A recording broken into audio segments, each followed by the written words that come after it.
Hello everyone, welcome back. आज के इस वीडियो में हम डिस्कस करने वाले हैं आपके टेस्ट पेपर के सलूशन के बारे में। डियर स्टूडेंट्स, आप लोगों ने देखा कि आपको जो टेस्ट पेपर मिला था उसमें अच्छे क्वेश्चन जरूर थे और मुझे ऐसा लगता है कि एक क्वेश्चन में हो सकता है आप लोगों को प्रॉब्लम हुई हो, लेकिन बाकी सारे क्वेश्चन आप लोगों ने बहुत ही अच्छे तरीके से सॉल्व कर लिया होगा। तो डियर स्टूडेंट्स, आज के इस वीडियो में मैं उस पेपर का सलूशन आपको प्रोवाइड कराने चल रहा हूँ। इस सलूशन को देखने के बाद आप लोगों को अपने आंसर शीट को चेक करना है और चेक करने के बाद आपके कितने मार्क्स वहां पर आ रहे हैं उसको कमेंट सेक्शन में मुझे आकर के जरूर से जरूर बताना है। डियर स्टूडेंट्स, अगर आपके मार्क्स कम हैं या ज्यादा हैं, जो भी हैं उसको ईमानदारी से आप लोग अपनी कॉपी को चेक करके कमेंट सेक्शन में जाकर के अपने मार्क्स को जरूर बताइएगा। हम ये जानना चाहते हैं कि आपकी प्रिपरेशन किस तरीके से चल रही है, क्योंकि हम एक टारगेट लेकर के चल रहे हैं कि लॉकडाउन में आप लोगों को ज्यादा से ज्यादा सिलेबस कवर कर लिया जाए, जिससे आप लोग बहुत ही अच्छा मार्क्स वहां पर ऑब्टेन कर सकें अपने बोर्ड एग्जाम में। तो डियर स्टूडेंट्स, आइए हम पेपर को सॉल्व करते हैं और देखते हैं हमारा फर्स्ट क्वेश्चन क्या था। आप लोगों ने देखा था ये आपका जो फर्स्ट क्वेश्चन था वो ऑप्शनल था, तो फर्स्ट के फर्स्ट पार्ट को हम लोग यहां पर सॉल्व करते हैं और देखते हैं इसमें कौन सा ऑप्शन हमारा करेक्ट हो जाएगा। तो फर्स्ट का फर्स्ट पार्ट जो स्टूडेंट था उसको आपने देखा कि ए की वैल्यू वहां पर हमने दिया था 2 की पावर 2 इंटू में स्टूडेंट्स कितना था 3 की पावर 3 इंटू में स्टूडेंट्स कितना था 5 की पावर 4। साथ ही साथ बी की वैल्यू भी आपको गिवन थी स्टूडेंट्स कितना 2 की पावर 3 इंटू में 3 की पावर 2 इंटू 5। ओके ना। अब हमें क्या करना था स्टूडेंट्स, ए और बी का एचसीएफ फाइंड करना था। ठीक है, अब एचसीएफ का मतलब यह है कि इन दोनों में जो मैक्सिमम कॉमन हो जाएगा वो आपको फाइंड करना है। तो देखो स्टूडेंट्स, सिंपल सा HCF of A and B जब आप फाइंड करोगे तो देखो अगर इसमें बात करें तो कितना 2, इसमें 2 2 है, इसमें 3 है, तो इसका मतलब वही 2 2 कॉमन हो जाएगा, मींस 2 की पावर 2 दोनों में कॉमन मिलेगा। और 3 वाले की बात करें स्टूडेंट्स तो कितना 3 की पावर 2 और इसकी बात करें हम लोग तो यहाँ पर 5 कॉमन मिल जाएगा। जिन्हें थोड़ी सी भी प्रॉब्लम हो रही होगी इसको आप एक्सपेंड करके लिख करके देखिएगा, फिर आपको यही कॉमन वहां पर मिल जाएगा। स्टूडेंट्स, मल्टीप्लाई कर लेते हैं, क्या मिलेगा देखते हैं।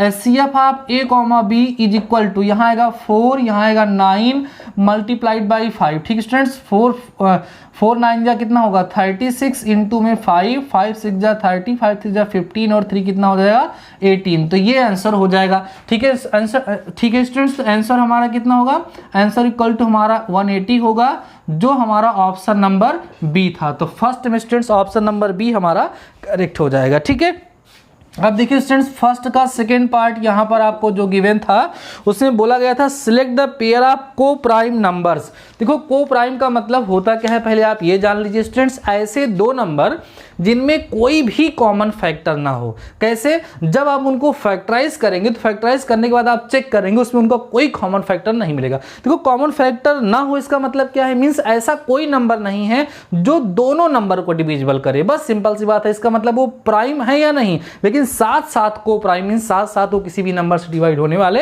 नहीं है। तो इसमें भी स्टूडेंट्स आपका सेकंड का सेकंड वाला जो होगा इसमें भी आपका बी वाला ही करेक्ट होगा, जो हमारे स्टूडेंट्स है 18 एंड 25। आइए इसको थोड़ा सा वेरीफाई कर लेते हैं स्टूडेंट्स। अगर आप 18 को फैक्टराइज करेंगे तो कितना आएगा 3 इंटू 3 इंटू में 2। ठीक है, यही होगा इसका प्राइम फैक्टर। 25 को स्टूडेंट्स अगर आप करेंगे तो कितना मिलेगा आपको 5 इंटू 5। आप देख सकते हैं इसमें और इसमें कोई भी कॉमन फैक्टर नहीं है, तो यही आपका जो होगा स्टूडेंट्स किसका एक पेयर हो जाएगा, को प्राइम नंबर का एक पेयर हो जाएगा और ऑप्शन नंबर बी आपका करेक्ट होगा फर्स्ट के सेकंड में। ओके ना। अब स्टूडेंट्स आप देखिएगा फर्स्ट का थर्ड पार्ट में क्या आपसे पूछा गया था। यहां पर मैंने पूछा था which have terminating decimal expansion. तो आपको सिखाया गया है कि ऐसे रियल नंबर्स मींस ऐसे रेशनल नंबर्स जिनका डिनोमिनेटर किस फॉर्म का होगा 2 की पावर n इंटू 5 की पावर m के फॉर्म का होगा, वही कैसा होता है टर्मिनेटिंग। तो आप जब इनके सबके डिनोमिनेटर का प्राइम फैक्टराइजेशन करेंगे तो आप लोग देखेंगे कि ये 227/625 वाला जो है इसको स्टूडेंट्स आप सॉल्व करेंगे तो 227/5 की पावर 4 आएगा। अब इसको हम 227 अपान में 2 की पावर 0 इंटू 5 की पावर 4 लिख सकते हैं। तो डिनोमिनेटर हमारे स्टूडेंट्स इस फॉर्म का है, इसलिए इसी का डेसिमल एक्सपेंशन जो होगा स्टूडेंट्स वो क्या होगा टर्मिनेटिंग होगा। तो कहने का मतलब हमारा ऑप्शन नंबर यहाँ पर स्टूडेंट्स कौन सा सी वाला करेक्ट हो जाएगा। फर्स्ट के थर्ड में ऑप्शन सी आपका करेक्ट होगा। ओके ना।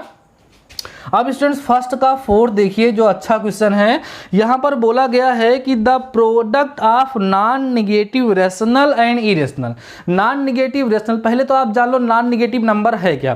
देखो नॉन निगेटिव का मतलब निगेटिव नहीं है लेकिन जीरो उसमें इंक्लूड है। मुझे पता है कि मेजॉरिटी ऑफ स्टूडेंट्स यहीं पर रॉन्ग किए होंगे, वैसे आप करना नहीं चाहिए। अगर आपने मेरी वीडियोस को स्टार्टिंग से बहुत ही स्टेप बाय स्टेप सीखा है तो इन सारे कॉन्सेप्ट को मैंने बताया, उसी कॉन्सेप्ट के बेसिस पे मैंने क्वेश्चन दिया है। आप लोगों ने देखा होगा स्टूडेंट्स पेपर में क्वेश्चंस जो थे वो एनसीईआरटी के भी थे और बाहर से भी आप लोगों को क्वेश्चन दिए थे, लेकिन कोई भी क्वेश्चन टफ नहीं था लेकिन बहुत ही ज्यादा लॉजिकल था। तो वन का आप लोग देखिए स्टूडेंट्स फोर्थ वाला देखिए क्या बोल रहा है, यहाँ पर देखते हैं फर्स्ट का फोर्थ वाला स्टूडेंट जो हमारा है वो क्या कह रहा है, the product of non negative. तो नॉन निगेटिव से मान लीजिए रेशनल नंबर हम यहाँ पे लिखने चल रहे हैं जो नॉन निगेटिव होगा। तो नॉन निगेटिव में मैंने बोला जीरो भी आएगा। अब जीरो एक रेशनल नंबर है, 1 2 1/2 5, ये जितना भी मैंने लिखा ये सब रेशनल नंबर है। अब एक काम करिए कुछ इरेशनल नंबर लिख लीजिए जो नॉन निगेटिव हो। जैसे हमने लिख दिया √2, ठीक है, √3, ठीक है, √7, ये सब कैसे नंबर है, इरेशनल नंबर है। स्टूडेंट अब देखो जीरो और √2 का प्रोडक्ट करो जीरो आएगा, तो जब इन दोनों का प्रोडक्ट करोगे तो जीरो तो क्या है, रेशनल नंबर है। तो इसका मतलब रेशनल और इरेशनल को जब आप मल्टीप्लाई कर रहे हो तो रेशनल आ रहा है। इन सभी इरेशनल नंबर्स को इस जीरो जो रेशनल नंबर है उससे मल्टीप्लाई करोगे तो हमेशा रेशनल मिलेगा। लेकिन जीरो को अगर हम छोड़ दें, इसको ना देखें, तो बाकी रेशनल और इरेशनल को मल्टीप्लाई करोगे तो हमेशा आपको इरेशनल मिलेगा। इसका मतलब इनका प्रोडक्ट रेशनल हो सकता है या इरेशनल हो सकता है। अगर स्टूडेंट्स वहां पर जीरो ना होता तो हमेशा इरेशनल आता, जीरो होने के कारण जो जीरो से मल्टीप्लाई होगा वो जीरो हो जाएगा और वो सारे नंबर्स जो बनेंगे वो रेशनल बनेंगे। इसलिए यहाँ पर ऑप्शन जो होगा वो रेशनल या इरेशनल वाला स्टूडेंट्स आप लोगों का करेक्ट होगा। तो ऑप्शन नंबर सी यहाँ पर भी आप लोगों का करेक्ट हो जाएगा। ठीक है, अब आप इसका फिफ्थ पार्ट तो सॉल्व भी कर लिए होंगे। Pi is an integer, a rational number and irrational number. तो ध्यान रखिएगा पाई एक इरेशनल नंबर है, मैंने बोला है, इसके बारे में डिटेल में डिस्कस करूंगा। आप लोगों को अगर जानना चाहते हैं कि पाई की फुल डिस्कवरी, पाई क्या है, कैसे है, तो आप कमेंट करिएगा, मैं एक वीडियो बनाऊंगा पाई के बारे में, पाई डे कब मनाया जाता है, क्यों मनाया जाता है और पाई इरेशनल नंबर क्यों है। तो अभी आप सिंपल जानिए कि पाई इरेशनल नंबर है, तो ऑप्शन नंबर सी फिफ्थ वाले में भी करेक्ट हो जाएगा। तो ये आप लोगों ने फर्स्ट के सारे पार्ट को समझ लिया। अपने क्वेश्चन को यहाँ पर चेक कर सकते हैं और मार्किंग भी कर सकते हैं। ऑप्शनल क्वेश्चन जितने भी थे स्टूडेंट्स आपके वो सब के सब 1 मार्क्स के थे। ठीक है, अब स्टूडेंट्स हम लोग आते हैं सेकंड में। सेकंड का फर्स्ट क्वेश्चन जो हमने आपको दिया था स्टूडेंट्स, वहाँ पर 3 नंबर्स आपको गिवन थे। प्राइम फैक्टराइजेशन मेथड का यूज करते हुए हमें क्या करना था स्टूडेंट्स, इनका एलसीएम और एचसीएफ फाइंड करना था। देखते हैं नंबर्स हमारे कौन कौन थे। सेकंड का फर्स्ट स्टूडेंट्स हमारे नंबर्स यहाँ जो गिवन थे 6 था, 72 था स्टूडेंट्स और 120 था। ठीक है ना, अब हम इसका एलसीएम अगर निकालना चाहें तो कैसे निकालें। पहले तो हम क्या करें स्टूडेंट्स, इनका फैक्टराइजेशन करना स्टार्ट करिए। 6 का फैक्टराइजेशन करेंगे स्टूडेंट्स, कितना आएगा, 2 3 जा फिर 3 1 जा। ठीक है, तो 6 को हम क्या लिखेंगे, 2 × 3 यहाँ पर लिख लेंगे। ठीक है, अब आप क्या करो स्टूडेंट्स, 72 को फैक्टराइज करिए। चलो करते देखिए, 2 यहाँ 36 टाइम जाएगा, फिर 18 हो जाएगा। ठीक है, फिर स्टूडेंट्स 2 9 जा हो जाएगा, फिर यहाँ पे होगा 3 3 जा, फिर हो गया आपका 3 1 जा। स्टूडेंट्स तो हम 72 को क्या लिख सकते हैं यहाँ पे, 2 की पावर 3 इंटू में 3 की पावर 2 आपको मिल जाएगा। ठीक है स्टूडेंट्स, अब हम लोग क्या करें, 120 को भी फैक्टराइज करें। चलो करते हैं, 2 6 जा यहाँ पर हो जाएगा, 230 हो जाएगा स्टूडेंट्स यहाँ पर। ठीक है, उसके बाद फिर किससे कैंसिल होगा, ये 2 से ही होगा, 15 जा। ठीक है, उसके बाद यहाँ पर 3 5 जा, उसके बाद स्टूडेंट्स हो जाएगा आपका 5 1 जा। ठीक है, तो 120 का जो आप फैक्टराइजेशन करे हो तो उसको कितना मिला है, 2 की पावर 3 इंटू 3 इंटू में स्टूडेंट्स कितना 5। ठीक है, सबसे पहले हम यहाँ पे क्या फाइंड करेंगे, एचसीएफ। एचसीएफ का मतलब क्या है स्टूडेंट, जो दोनों में कॉमन हो, तो ये 2 1 2 1 2 सब में कॉमन हो जाएगा, 2 और 3 भी 3 में सब में कॉमन हो जाएगा, तो आपको मिल जाएगा एचसीएफ स्टूडेंट्स यहाँ से कितना 6। चलो एचसीएफ तो हमें मिल गया। ठीक है, अब हम क्या फाइंड करेंगे स्टूडेंट्स, यहाँ पर एलसीएम। देखो एलसीएम जब भी आपको फाइंड करना हो, कई सारे फैक्टर दिख रहे हो, तो वहां पर आप जैसे देखो क्या 2 सभी में है, अगर 2 सभी में है, देखो कहां सबसे ज्यादा है वही लिख दीजिए, बाकी सब छोड़ दीजिए। तो 2 की पावर 3 सबसे ज्यादा है, इसको आप लिख लीजिए। फिर 3 सब में भी है, ठीक है, तो कहां सबसे ज्यादा है उसको लिख लो, यहां ज्यादा है 3 की पावर 2। 5 तो लेना ही पड़ेगा, भले ही सब में नहीं है। ठीक है, बात समझ में आ गई। अब स्टूडेंट्स को करेंगे तो 2 की पावर 3 मींस 8 होगा और यहाँ 9 होगा इंटू कितना होगा 5। ठीक है, फिर 9 8 जा 72 हो गया, उसके बाद इंटू 5 स्टूडेंट्स यहाँ 5 2 जा 10, 7 जा 35, 35 1 36, तो आंसर हो जाएगा 360। ठीक है स्टूडेंट्स, तो आपका आंसर कितना आएगा, HCF जो होगा वो 6 आएगा और LCM जो स्टूडेंट्स आप लोगों को यहाँ से मिलेगा वो कितना मिलेगा, 360 मिलेगा। तो प्रोसेस भी आप देख सकते हैं और अपना आंसर भी वहां पर मैच कर सकते हैं सेकंड के फर्स्ट क्वेश्चन का स्टूडेंट्स। ठीक है, अब हम बात करते हैं स्टूडेंट सेकंड का, सेकंड क्या है और इसको भी हम लोग यहाँ पर डिस्कस करते हैं। यहाँ पर मैंने बोला था without using long division method find the decimal expansion of किसका स्टूडेंट्स, 31 अपान में था स्टूडेंट्स 2 की पावर 2 इंटू में 5 की पावर 3। ठीक है, याद कीजिए मैंने आपको सिखाया है कि जब कभी भी आपको डेसिमल में डायरेक्ट चेंज करना होगा तो आप देखोगे कि डिनोमिनेटर में जो 2 और 5 है उनकी पावर सेम होनी चाहिए। अगर सेम नहीं है तो उसको सेम करने के लिए 2 या 5 से हम मल्टीप्लाई करते हैं स्टूडेंट्स। तो यहाँ 5 की पावर 3 है, यहाँ पर 2 की पावर 2 है, यहाँ पर भी 2 की पावर 3 होता तो हमारा काम बन जाता। तो 2 से ऊपर नीचे आप इसको क्या करोगे, मल्टीप्लाई, तो 31 मल्टीप्लाइड बाई 2 अपान 2, यहाँ पर एक पावर आके मल्टीप्लाई होगी 2 से स्टूडेंट, 2 की पावर 3 हो जाएगा इंटू कितना, 5 की पावर 3। ठीक है, ऊपर हो गया 62 और नीचे इसको हम 2 इंटू 5 की पावर यहाँ पर 3 डायरेक्ट लिख सकते हैं। ओके ना स्टूडेंट्स, कितना मिला, 62 अपान 10 की पावर 3, 10 की पावर 3 माने 3 प्लेस पे डेसिमल लगेगा 260 पॉइंट। ठीक है, ये आपका आंसर हो जाएगा 0.062। अब इसके डेसिमल एक्सपेंशन के बारे में भी मैंने पूछा था, डेसिमल एक्सपेंशन किस टाइप का है, तो आप देख रहे हैं कि ये डेसिमल एक्सपेंशन कैसा है स्टूडेंट्स, ये डेसिमल एक्सपेंशन जो आपको यहाँ पे मिला है वो इस एक्सपेंशन स्टूडेंट्स कैसा है, टर्मिनेटिंग है। ठीक है, तो सेकंड का सेकंड पार्ट भी आप लोगों ने देख लिया। अब स्टूडेंट्स आप देखेंगे सेकंड का थर्ड पार्ट। ठीक है, बहुत ही सिंपल सा क्वेश्चन है। इसमें मैंने बोला था यूक्लिड डिवीजन एल्गोरिथम का यूज करते हुए आप क्या करिए, 272 और स्टूडेंट्स कितना 1032 का आपको HCF फाइंड करना था। मैं इसका आंसर बता दे रहा हूं, आंसर इसका 8 आएगा। आप लोग अपना आंसर चेक कर लीजिएगा क्योंकि इस पर आप लोगों ने बहुत सारे क्वेश्चंस को प्रैक्टिस किया है और अगर आप लोग रेगुलर टास्क कंप्लीट कर रहे होंगे तो उसमें मैंने एक दिन इसको टास्क में क्वेश्चन दिया भी था, तो इसका आंसर 8 आएगा। बाकी आप कैसे करना है, कैसे आपको प्रोसेस करनी है, वो सारी बातें आपको पता है स्टूडेंट्स। उसके बाद आप देखिएगा इसका फोर्थ पार्ट, सेकंड का फोर्थ पार्ट देख लीजिए स्टूडेंट्स क्या है। यहां पर मैंने आपको दिया था 5 माइनस रूट 3 को इरेशनल प्रूफ करने के लिए। जब हम लोग फर्स्ट चैप्टर स्टूडेंट्स पढ़ रहे थे तो वहां पर मैंने आपको बताया था कि इरेशनल प्रूफ करने वाले क्वेश्चंस एग्जाम में बहुत आते हैं, बहुत इंपॉर्टेंट होते हैं। तो इसको हम कैसे इरेशनल प्रूफ करते हैं, कंट्राडिक्शन मेथड से। क्या बोलते हैं, let us contrary assume that this is a rational number and it is written in the form of p by q where p and q are coprime, ऐसा हम बोल देते हैं। अब हम क्या करते हैं स्टूडेंट्स, हमने बोला था कि रूट वाले को एक तरफ करिए, बाकी सबको एक तरफ करिए। तो 5 माइनस p by q इधर करके रूट थ्रू को मैं उधर भेज देता हूं, इधर ही रोकेंगे स्टूडेंट्स तो निगेटिव थोड़ा सा प्रॉब्लम करेगा, इसलिए हम डायरेक्ट ऐसे ही कर दे रहे हैं। इसको एलसीएम ले लीजिएगा स्टूडेंट्स, कितना मिलेगा 5q माइनस में p upon q is equal to root 3। इसको आप लोगों ने इक्वेशन फर्स्ट वहां पर लेट किया रहा होगा और आपने बोला होगा since p q and 5 are integers therefore it is a rational number but here root 3 is an irrational number which contradicts, hence our assumption was wrong, therefore 5 minus root 3 is an irrational number। तो बहुत ही simple सा था, वो NCERT का question है, उसको आप लोगों ने कर लिया होगा। अब बारी आती है स्टूडेंट सेकंड के फिफ्थ की, जिसमें आपको ज़्यादा प्रॉब्लम हुई होगी और हो सकता है कई सारे स्टूडेंट्स इसको कर भी ना पाए हों। तो ठीक है, इन सारे कॉन्सेप्ट को आप नोट कर लीजिए, उसके बाद फिर मैं आपको बताता हूँ सेकंड का फिफ्थ। ये स्टूडेंट्स हम लोग देख लेते हैं सेकंड का फिफ्थ पार्ट, जिसका आप लोग जरूर से जरूर वेट कर रहे हैं। तो स्टूडेंट देखिए सेकंड का फिफ्थ पार्ट जो है ये एनसीईआरटी का क्वेश्चन नहीं है बट उसी कॉन्सेप्ट पर है। देखिए हमने यहाँ पर ध्यान रखा है कि हम लोग केवल और केवल एनसीईआरटी में ही मत रह जाएं, उसके बाहर के जो भी क्वेश्चन है उस कॉन्सेप्ट पे बेस उसको भी मैं आपको दूं, जिससे आप लोग समझ पाए कि हाँ इस तरह के क्वेश्चंस भी वहां पर हो सकते हैं। ठीक है स्टूडेंट्स, तो देखिए क्वेश्चन हमारा क्या है, बोल रहा है prove that in n+1 and n+2 only 1 is divisible by 3 where n is any positive integer. ठीक है, n कोई भी पॉजिटिव इंटीजर है। अब देखो ध्यान से आप कैसे कॉन्सेप्ट को समझेंगे, अगर इस तरह का कोई नया क्वेश्चन आपके एग्जाम पे आएगा तो आप कैसे लॉजिक वहां समझ पाएंगे।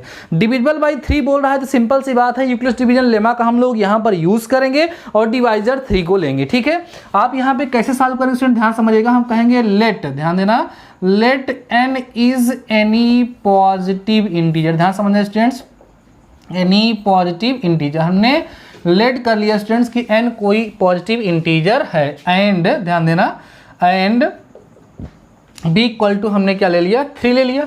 Therefore by Euclid's division lemma, ध्यान समझना है, यूक्लिड्स डिवीजन लेमा का अगर हम यूज करें स्टूडेंट्स तो हमें क्या मिलेगा, हमें मिलेगा n equal to students 3q और प्लस में r, यही तो यूक्लिड्स डिवीजन लेमा।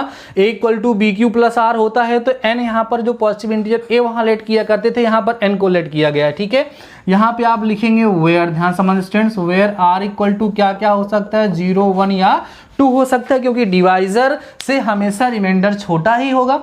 तो आप क्या कहोगे, हेंस, ध्यान समझ students, hence n is equal to क्या क्या होगा, 3q होगा, ठीक है, r 3q प्लस 1 होगा, r क्या होगा 3q प्लस 2 के फॉर्म का होगा, ठीक है। इसका मतलब किसी भी पॉजिटिव इंटीजर को हम 3q प्लस 1 या 3q प्लस 2 के फॉर्म में लिख सकते हैं। ये तो बात हम लोग बहुत पहले से ही जानते हैं। किसी भी पॉजिटिव इंटीजर को हम लोग इस फॉर्म में भी लिख सकते हैं, किसमें, 4q plus 1, 4q plus 2 plus 4q plus 3 के फॉर्म में भी लिख सकते हैं। वो तो हम डिवाइजर जो लेंगे, रिमाइंडर हमेशा डिवाइजर से छोटा ही होगा, बस यही हमको वहां पर ध्यान देना है।